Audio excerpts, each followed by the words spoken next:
Hey, Hey, there I am. there he is. Let me tilt down a little bit so you can see something other than my bald head. Yeah. It's shining. It's shining. It looks good. Good. How you doing? I'm doing good, sir. Out here hustling, hustling and telling the story. Yeah, you've got quite a story to tell. Yes. And thank you. I've got You're welcome. my copy right here. Awesome. Of all the things that you have done and all the things that you have experienced, and a lot of people don't know that you've been through a lot. Maybe you ought to just start by sharing a little bit about your background, your life story before you were who you are now. Absolutely. Well, I think that I was born in the context of revolution. My mother and my father met in the Black Panther Party in Oakland. They weren't married, but they found a way to connect to each other and loved each other on their level, and it produced me. So I was literally born in conflict. I was born in a struggle, so to speak. And then my mother she took me, it was just me and her, and we moved to South Central Los Angeles, Watts in particular. And then we began a new era of struggle, now being in an environment where you name it was happening all around us. But there was always a shield around me, and I think that shield was prayer, great grandmama's prayer, my mom's prayer, but I still got a taste of it. So much so that when I was 16, I got shot in a drive-by shooting. But there was always, and let me know if I'm moving too fast, sir, because but there was always that happened, and God miraculously healed me. But I always felt special. I always felt different. I couldn't pinpoint it, but there was a part of me that knew that there was a way forward, there was a way out. I was always after better, and I probably got it from my mom, because I watched her scratch up from a receptionist to an executive. I saw it with my own eyes, and by herself, single-handedly, put me in private school. So she exposed me to a lot of things. Fast forward to getting into corporate America. I excelled in corporate America. I used to build data centers for Fortune 500 companies. Started my own company that had a complementary service to that company that I was working for. Built that up, and in my 20s, decided that even though I was prospering outside, inside I was not. And I went and began to seek the God of my youth, who I was exposed to through my grandmother. And the long and the short of that story was I sought him and I found him and sensed a calling, and went to a church, sat under a great man of God for a couple of years, but felt like, again, that nudging on the inside of me that there was more to my offering. Launched me out to start a church that we ultimately planted in North Hollywood that grew and grew and grew, and met and fell in love with an extraordinary young woman who just so happened to be your daughter, and the rest was history.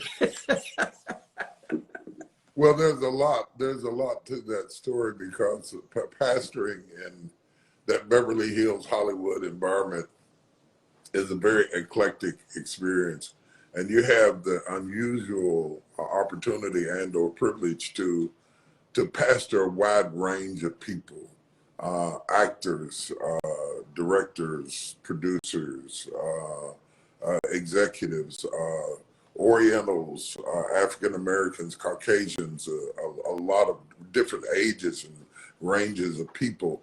But the common denominator, I would imagine, is so many people come to LA to be discovered. They're hard workers, they're aggressive, they're tenacious, they're relentlessly hoping for that breakthrough, which is very few people break through. So they have to eat while they're breaking through and try to break through at the same time, and then have a life on top of all of that. How do you balance life when so many different things are pulling at you simultaneously? Yeah, I think it comes down to prioritization. I think a lot of people think that balance is about, um, dividing yourself up and giving pieces of yourself to important things.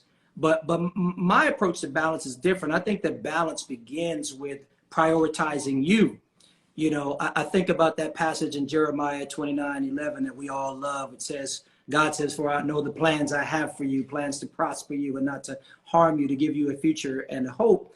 And what people don't realize is how many times the word you is in that verse. For I know the plans I have for you, plans to prosper you and not to harm you, to give you a future. And I think that's 5 times he says you.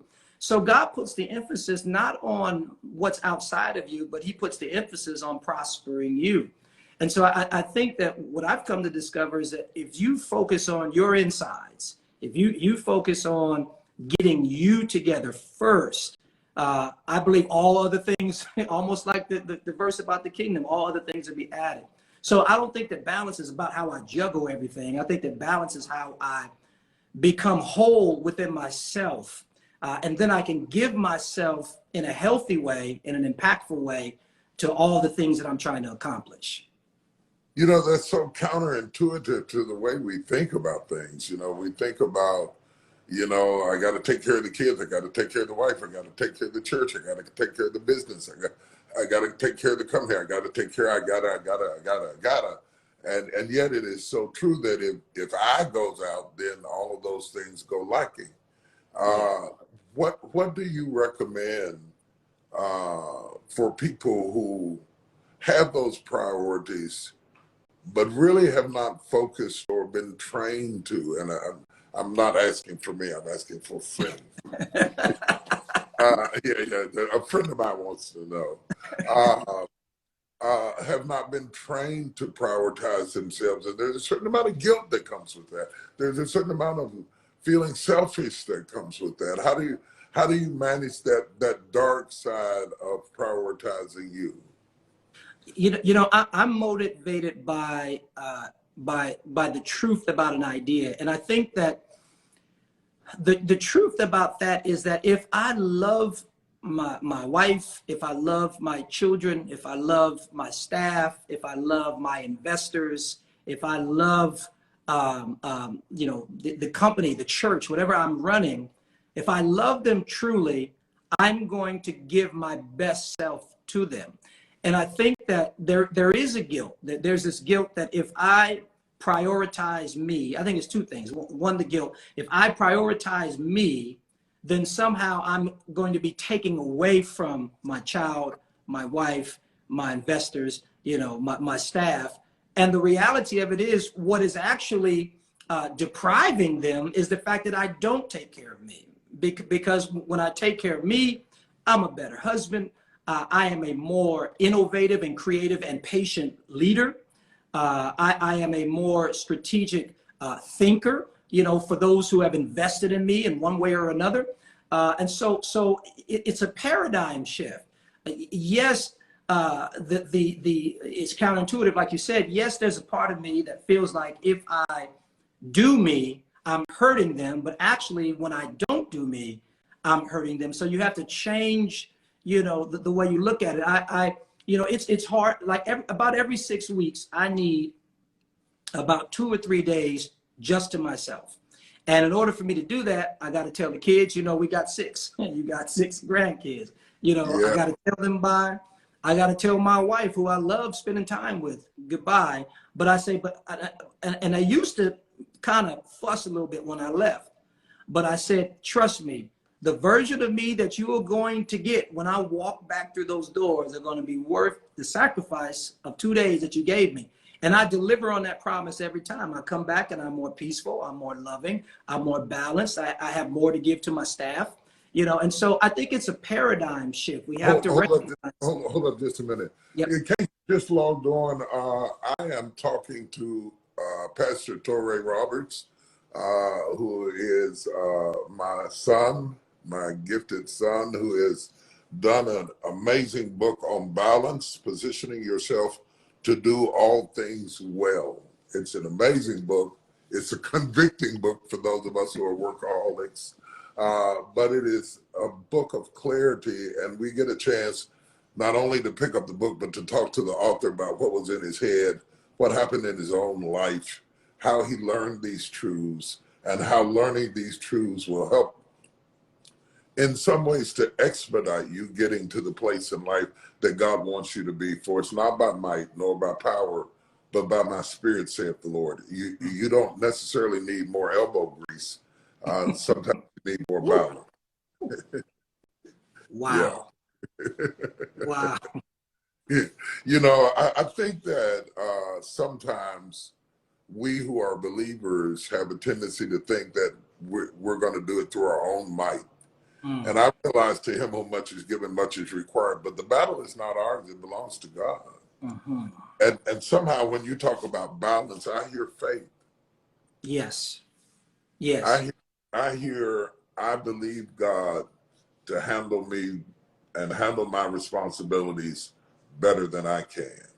Yes, And sir. yes, I'm going to participate, and yes, I'm going to work on it, and yes, I'm going to be connected. But the battle really isn't mine. So I don't have to suit up in the armor and go out to war every day, but to rest in him and trust in him. To me, balance takes faith. If you've ever been on a bicycle and you're trying to get your balance, you know, and the person who's trying to teach you to ride the bike is telling you, you're going to be okay, you're going to be okay. But fear makes you lean to the right or the left, and faith requires that you remain centered. What centers you? Yeah, I think for me, it begins with a belief, to your point, that what God has for me is for me. There's a chapter in the book called The Gift of Rest. And in that chapter, I talk about how all of the significant things that have ever happened to me in life did not happen when I was struggling, striving, and stressing. All of those next dimensional things that happened to me happened when I found myself in this place of rest. And this place of rest that I'm talking about I'm not talking about taking a nap. I'm talking about what you alluded to earlier, a confident assurance that what God has for me is out there. So I'm not laboring to get. I am laboring to claim what is there, because before he put me in my mother's womb, he put it there. And so for me, what centers me is, and listen, I'm like everybody else. I get anxious sometimes. I get worried sometimes. I'm checking everything and doing all that. But I come back to the place, even after I do all that, you know, I come back to the place, to what you just said. God's got this. Yes, I'm gonna work hard. You know, even, you know, full transparency with this book, and really wanting it to get in as many people's hands as possible, because I believe in the power, the transformative power of the message of the book. You know, and I'd be going checking the numbers and doing all this, and God said, "Wait a minute. You know, you just work hard. You be a good steward. You know, and I'll take care of the rest." And so what centers me is coming back to the realization that, yes, I'm called to work hard. Yes, I'm called to be a good steward, but God is the one who's going to give the increase, and the increase is already there. It's not something that I have to produce. I just have to sow my seed. I think when I think of balance, and especially the way you're talking about it, I think of all the marriages that would have been saved if there were more balance. I think more times than over the 45 years of my ministry, most couples burn out. And the quickest way not to burn out is not to feel bad about having me time. Then you're glad to see the person. But when you're always there and you're always on top of each other and you're always dealing with what I call the busyness of marriage, the business of marriage, the bills, the budgets, the kids, and who drops off and who makes ham sandwiches, da da da da da da da. You can burn out because you can lose you in us, and the first word in us is, the first letter is you. Wow. And if there's going to be an us, there has to be a you. And I think that is so important for both the husband and the wife to create spaces where you can get relaxation however you need to get relaxation. Let's have a little fun with this. How do you chill? Let's talk to the people as if they relaxation balance for dummies. How do you chill? I know you wouldn't title it that, but I'm just gonna call this segment balance for dummies. For a friend. Yeah, right. Just for a friend. Talk about ways that you have become so proficient at taking care of you. Yeah. Well, I have built up a resident faith for stopping. It takes more faith to stop than it does to go and to launch into new endeavors. And so I've built up faith in that if I do stop, my whole world is not going to come crumbling down. So my first step is to actually believe that I can stop. When I stop, I get delivered from the noise because life is so noisy. And what do you do when noisy becomes normal?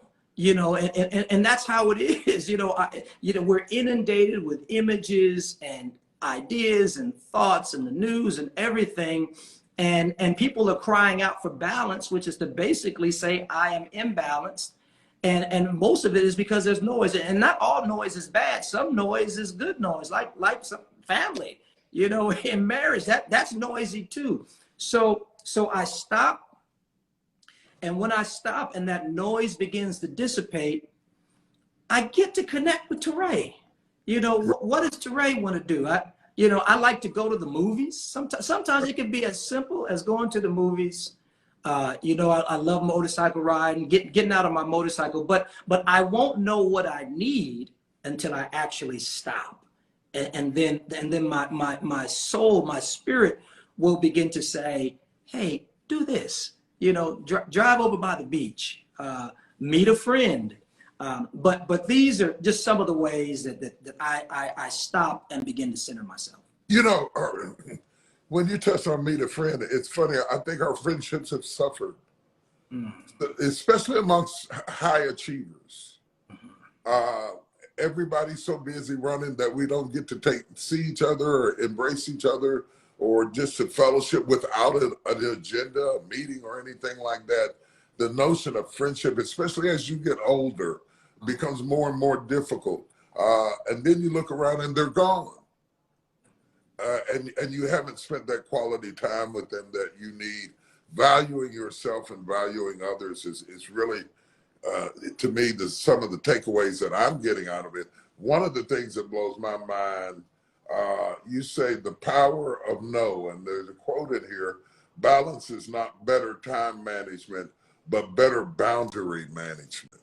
Mm-hmm. Mm-hmm. When you say the power of no, and mostly generally, I'll be honest, I'll confess, you be my priest.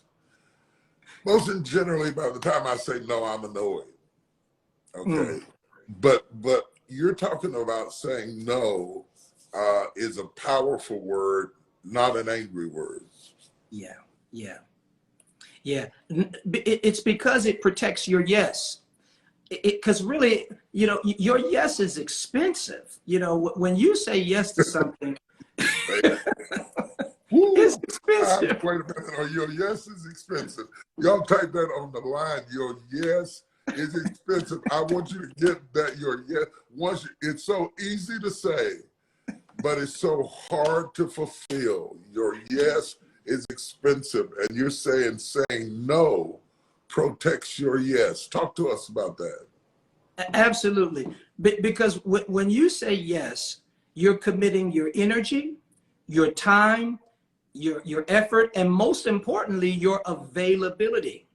Now it's easy to do because there's instant gratification when you say yes. Yeah. You have appeased the person on the other side. There's no conflict. They like you, you know, because you did that. And so you have this instant gratification that comes back and it bites you later on, because if you give away all of your yeses, you just handed them out like, you know, I told one guy one time, I said, when you say yes, just see yourself writing a check or giving away $100 every time you say that, because it's expensive. And so what happens is, when the real blessing comes along, the thing you've been praying for, the thing you've been studying for, working hard for, you have nothing to give. You're broke. Your bank, you have no yeses to give because you were too liberal with your yes. And so no is about protecting the yes for things that matter the most. And I'll tell you this, no sometimes will qualify your relationships, because some people are only in relationship with you because you have never told them no. It's all based on yes. I'm about to shout right there. Listen, this is really good stuff. You don't know whether the friend is really a friend or not until you say no. Yes. You know, no, I can't go. I know I won't be there. No, I can't loan you the money. No, I can't pay you rent. And if they walk away, then you know that was all they were really there for. So that's a very powerful thing. But the other thing that you said that really, really got me is that we tend to want the immediate gratification that comes from saying yes, to please people, to be a people pleaser. I don't know if anybody watching us is feeling convicted, but this is a convicting and yet delivering message that maybe your counseling bill would go down if you just say no. You know, maybe you wouldn't be exhausted. Maybe you wouldn't be so hypertensive if you just get the gift of saying no. You talk about these boundaries, and you talk about these priorities. You talk about what I'll add this word, the courage to say no. I'm blown away by how expensive yes is. That is so true. Sometimes my heart will say yes when my head is clearly saying no. And then I beat myself up all the way. My head is fussing at my heart saying, see what you got us into now? See what you got us into now? Leading from an emotional place is not always the best place, because we have a need to please people rather than the intellectual understanding that I am a limited resource. It's not that I don't care about it. There's just not enough of me. There's too many of y'all. There's too much. You know, when I go someplace and they're taking pictures, they say, just one more picture. No, it ain't going to be just one more. It's going to be till I leave. It's not, right. You're not the last one. You're not the last person to call and ask for something. You're not the last person who needs wisdom. You're not the last person who needs advice. So I learned, I'm getting really good at saying no, but my no is escape. I just leave. I run. I do like Joseph. I run from Potiphar's wife. My no might not work. I run from things that are overwhelming, and I'm learning that it's okay to be tired, that it's okay to be to say no, that I don't have to please every breathing creature in the world in order to be a good person. If you understand the words that are coming out of my mouth and you relate to it, if you said yes to too many jobs, volunteered to too many things, maybe say yes to too many friends, yes to companionship, and you need to learn this balance. You ought to get this for you, not to get a sermon out of, not to get a message out of, not to inspect it, but as a way of having therapy in a bag. Therapy in a bag where you can learn to say no. And I'll admit it. I'll just go ahead and admit it. I need this. You can't have this one. I need this one because I pride myself on being a working person, almost a workaholic person. I pride myself on how much abuse I can take for other people. I pride myself sometimes on the wrong thing, and this really speaks to the heart of the matter. it's not about not doing because your bylines is positioning yourself to do all things well. It's about doing less things better. It's about doing less things better. Are you spread too thin?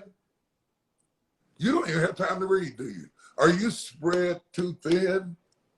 If it doesn't come on TV and it doesn't come on Instagram, you don't get it. You don't even have time to read. There, you get so busy, you don't even have time to go to the bathroom in peace. You can't find a space where you can have 10 minutes to read a chapter a day to say, I need balance in my life. One of my most interesting moments, Touré, I went to a pastoral workshop and the guy said, write a list of all the people who need you. And he gave us time and we wrote down all the people, all the responsibilities, all the requirements who need us. And then he said, write a list of the people who feed us. And that list was so much shorter than the people who need us. And he challenged us to have 3 categories: the people who need us, the people who feed us, and the people who are just fun to be with us. Just, they don't need us, they don't feed us, they just crazy. You know, they make you laugh, you know. And I thought about people that I just liked and how long it'd been since I had seen them. If you can balance that list a little bit between need, feed, and fun, what good is it to live a long life if you're not happy? If you're not fulfilled?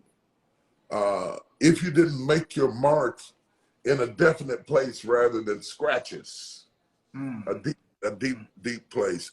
I sense ministry on the deepest level, not preaching, not sermonizing, real therapy. And maybe it's because I need it, but really having reinforced in your life the power of my yes. Like if I'm your friend, I will go down to the ground with you. I will go to the prison. I will sneak cookies through the bars to you. I mean, I will be there through the flu, through COVID, through pneumonia, through everything. I will be a stand-up guy. When your yes is that intense, you can't give that to everybody, even though they need it. Even though they need it. Is that what you're saying? That's absolutely what I'm saying. And, you know, in the book, I talk about, in that chapter in particular, I talk about loyalty and the deception of loyalty. Because first of all, I am fiercely loyal. I'm like you. You know, if I am for you, I am for you. And ain't nothing nobody can do about it. But when people say I'm loyal to a fault and they pride themselves on saying I'm loyal to a fault, that's a problem, because I don't think that loyalty should end in a fault. You know, and so I have there's a boundary. There's only one limitation to my loyalty to someone, just one limitation, just one. And that is when when your interpretation of my loyalty to you causes me to be disloyal to me. Now we've got a problem. Oh my God. Oh my, well, say that. You got to say that again. Say that again. When my loyalty to you causes me to be disloyal to me, yes. Now we have a problem. Yes. These are takeaways. These are nuggets. I used to say it differently. When helping you is hurting me. Yeah. When helping you is hurting me. I don't mind sacrifice. I'll sacrifice, but when it comes down to downright pain, yeah, where you're just going to drag me through the sewer. And the other thing, now I don't know this, we might have to put this in the back of the book. The other thing is, a lot of us do this for people who would never do that for you. They would never do that for you. And that's what causes us to feel so unloved and unappreciated and undervalued, is that we give 100 to people who only give 10. Ooh. And so when you start talking about being bankrupt, Now you're $90 in the hole Mm. throughout the whole relationship. You're 90 in the hole because they're giving 10 and you're giving hundreds. Wow. That's not fair exchange. That's robbery. Wow. And I'm going to mess with your mind a little bit, but this is, just because somebody gave you 10 doesn't mean that you have to give 100, because there are people that 10 is all they have. Mm-hmm. Yeah. And you're dealing in hundreds. And this imbalance is relational, it's personal, it's spiritual, it's economics. Mm-hmm. If you don't balance your checkbook, you don't know how much money you have. If you don't balance your spending, you're going to have bad credit. There's not an area in your life where balance doesn't matter. If you lose your balance, you're going to fall. If your tires are out of balance, they're going to wear wrong. There's not an area in your life that doesn't need balance, including your soul. I'm more excited about this book than you are, because I'm telling you, the more I sit here and think about it, most things break from not being balanced. You know, you'd be surprised how much weight you can lift if you balance it. But you can't have an 80-pound barbell on one side and a 20-pound barbell on the other. I don't care how strong you aren't going to be able to bench press that, because the weight is out of balance. And I feel like we're talking to somebody. I don't feel like we're pushing a book. I feel like we're ministering to somebody who's having, as Oprah would call it, an aha moment. Wow. That you got 80 on one side and 20 on the other. It's not that you can't lift 100 pounds, but the weight's got to be distributed. Watch out for relationships, jobs, friendships, where the weight is not equally distributed. Balance, balance, balance, balance, balance. What do you think as a preacher? Give me a theological perspective on balance. What does God say from a theological perspective about balance, or a Bible story where balance is important, or what theological position? I see very clearly a psychological reason. I see a sociological reason. I see an economic reason. I see an emotional reason. Is there theology to balance? Absolutely. One that comes to mind is when Jesus was asked what the greatest commandment is. And he said, you shall love the Lord your God with all your heart, mind, soul, and strength. And he said, the second one is just like it. And he says, you shall love your neighbor as you love yourself. Most people misinterpret the sequence of what Jesus is teaching. Most people think that the sequence is God, neighbor, self, as it relates to prioritization, love, care, and concern. But it is not. He says, love the Lord your God with all your heart, mind, soul, and strength, and love your neighbor as you love yourself. So how you prioritize, care for, love, tend to self becomes the benchmark for which you approach loving everything that is outside of you, your neighbor. So Jesus was teaching something that's very, very fundamental. And sometimes Christians and pastors, we're all guilty of this. Because we are servants, we believe in serving people. We think that we're supposed to actually put the people that we serve before ourselves, and to do anything otherwise is selfish. When Jesus is saying, no. You've got to have your vertical relationship with God tight, which will create a wonderful relationship with self. And in fact, don't even try to love your neighbor good until you love yourself good, because you're going to fall short. And so I do think that there's a theological basis for prioritizing self in a guilt-free way. And not only guilt-free, to see it as a strategy for serving well everything that's around you. I have to say this. This is off topic a little bit, but you are a courageous man. I've written 40 books. I have never asked the person who lives with me to write the forward. I've asked people who know me, but you got your wife, my daughter, Sarah Jakes Roberts, to write the foreword on this book. Why did you do that? Because the person who lives with you can really check whether you're balanced or not. Okay, yeah, I have dedicated it to my wife, but I've never asked my wife to write the foreword. I don't know. I'd have to edit it maybe. What was that like for you? There's no one who knows me better than Sarah. And I think that there's no one who has seen the principles of balance firsthand work in our lives. I asked her to write it because she's honest. She knows me. She loves people, and she has just had a front row seat to what we have been employing, pastoring, two churches and running our businesses and Woman Evolve and with children. So I really felt like she was honest and credible.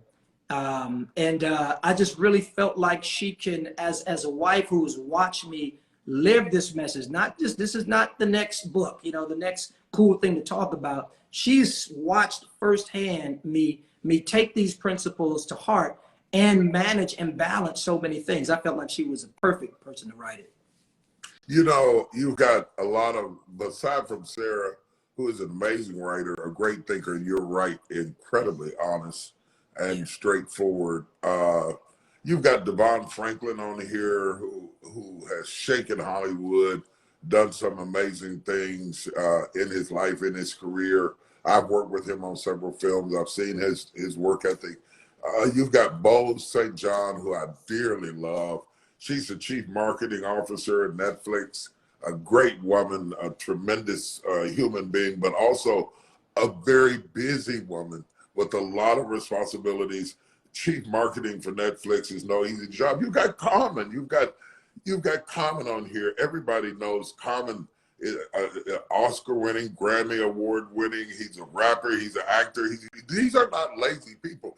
Craig Rochelle, who wrote the book on multiple campuses and reaching people for Jesus Christ. Leslie Odom, tremendous Grammy Award-winning actor and singer. These are all successful people, so you don't have to give up success for balance, do you?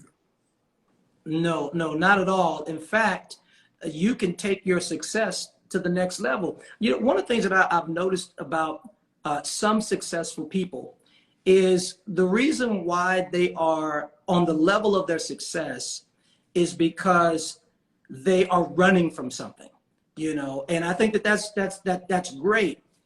I have also discovered that if you are running from something, it is impossible for you to bring the very best of yourself to what you're after, because essentially fear is driving.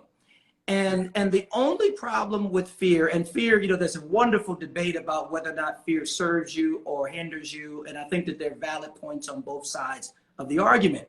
But one of the things that I do know is that if you are running from something, that means that you are ruminating on something negative. If there is a negative boogeyman that you're running from, you're meditating on negativity, and the research shows that if you ruminate on negative things, that it builds up protein deposits in your brain.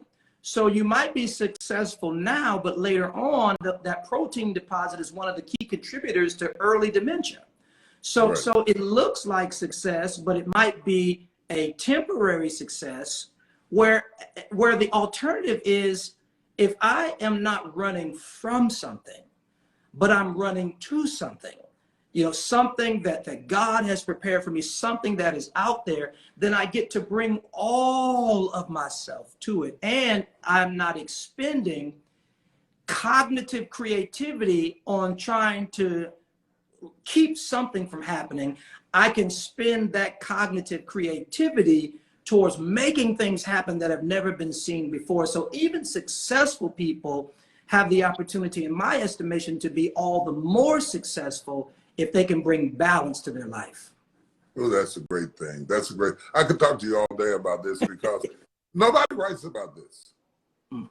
You know, 5 ways to build a kingdom, 10 ways to start a company, 12 ways to start a startup in Silicon Valley. On and on and on. All kinds of books about how to. There's not anybody writing about how not to.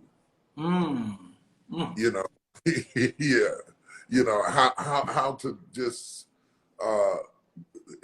in quietness and confidence possess ye your soul. Ooh. You know, that's the word of the Lord. It's your strength. It's not your weakness. It's your strength. I know we don't have a lot of time, but I do want to say I have observed with great interest and focus how you live this out in your own life and how this works for you in an amazing way. I think it's a book, but I think it's a devotional. I think we need to get back to the center again. And as a person, not just as a country, we want to get back to the center as a country. We want to get back to the center on our budget. We want to get back to the center with our finances. You can't get back to the center in the country or the church or the city or the government or even your spending if you're not back to the center with you. It starts with you. So I encourage you to get it. I don't get a dime off of you getting it, but I encourage you to get it. Not for sale of a book, but for the survival of a soul. Wow. I encourage you to get it because we're so out of balance in our relationships and our workings. We're putting in 100, they're putting in 10, we're 90 in the hole. If you stay bankrupt long enough, it's gonna blow up. Anything that stays bankrupt is gonna blow up. And it actually makes our job easier to preach to people who are balanced than to preach to people who are about to blow up. Yeah, so all of my members, please get it. Thank you, Scott. Yeah, make my job easier. This is a word for somebody. There's a presence of God even in our conversation. Would you pray for people in this room who are watching us, who feel the tug of the Holy Spirit to say, I need to be better at that. I need to be better at saying no. I need to understand the power of yes. I've said yes so much that my yes doesn't mean anything. People who say yes all the time end up, you don't respect them because they're not going to come through. They're just not going to come through. They're not going to come through not like you expect them to because they said yes to everybody. Maybe you've lost respect in your ministry, marriage, home, finances, credit. You said yes too much. Maybe the Holy Spirit is talking to you about more than a vacation. Maybe he's talking to you about the way you handle your kids, your wife, your budget, your bills, your everything, because you're working from a place of imbalance. Or maybe it was the fear part that got you, that you were running from something. I can relate to that, to run from something so traumatic that you say, I'll never let that happen again. You spend the next 20 years running from ghosts that are gone. And you still got your Nikes on flying. I want Pastor Touré to pray for you, whether you get the book or not. You can go anywhere books are sold and get this book, is that right? Yep. And the link is in the thing there too, right there. The link is in there. You can get it on the link. You can get it on Amazon and bring it to your house. You don't have to put on your coat and go outside, or if you don't want to, or Barnes and Nobles, anywhere. There's so many places. Balance. But don't just get the book. Get the truth that's in the book. It's nice to have a book, another book put on the shelf. That's cute. But don't get the book if you're not going to put the practice of it in your life and reevaluate where you are, and particularly amongst our community. My mother died of Alzheimer's, so you struck a nerve when you said that. African Americans, our stats and likelihood of getting Alzheimer's is much higher. We've led stressful lives all our lives. Now we need balance, even if it means that we don't get a 5-bedroom house. Even if it means that we don't get to ride a Porsche. Even if it means that we don't have a Gucci bag. I'd rather have balance than a Gucci bag. Pray for people who have filled their lives with things to avoid the bankruptcy of their soul, and pray for people who really, really need what you're talking about, who really need balance. Yes, sir. Well, Father, we thank you so much for this powerful, spirit-filled time together. And you've assembled this group that's on right now, handpicked, didn't even know what they were walking into, but you arrested them because you love them and you know them. And you do have plans for them, plans to prosper them and not to harm them. Yes, Lord. And Father, I just ask that you would give them the courage to surrender, to not deny the fact that you're talking to them and you're drawing them into something that is so much bigger than a book, but yet the tool is the book that you're going to use to bring significant breakthrough in their lives. Father, there's some who are weary right now, weary. And you said in your word, come unto me, all who are weary and heavy laden. And you ultimately said that you will give them rest. Hallelujah.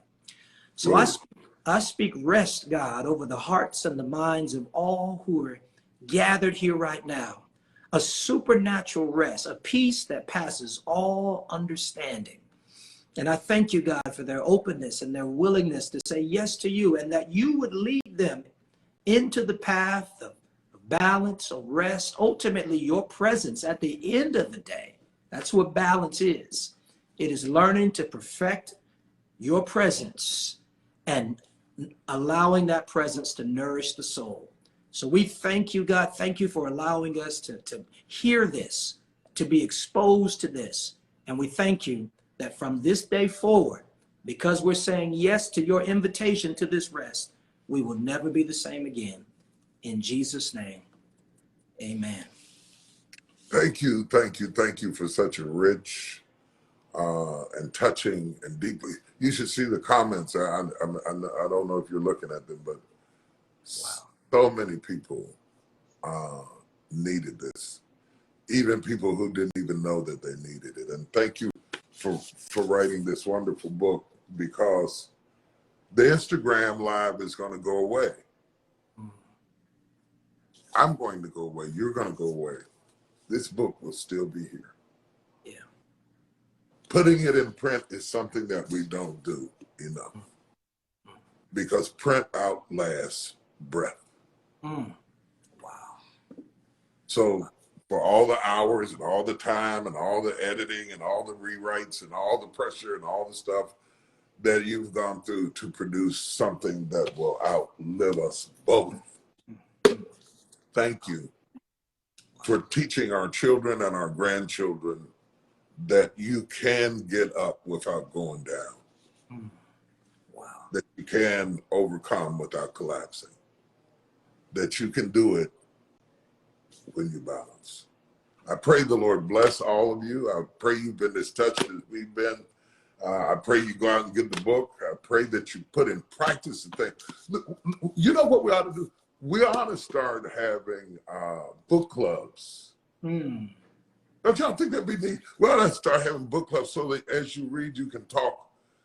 Why don't you start a book club and get 2 or 3 of your girlfriends or guy friends, or mix it? Doesn't have nothing to do with gender. Executives, and just spend 30 minutes at the water cooler talking about balance. See how it changes your business, how it changes your life. Most important, how it changes you. God bless you. Thank you, Pastor, for pouring into us today. And we'll talk to you soon. Thank you, sir. Bless you. God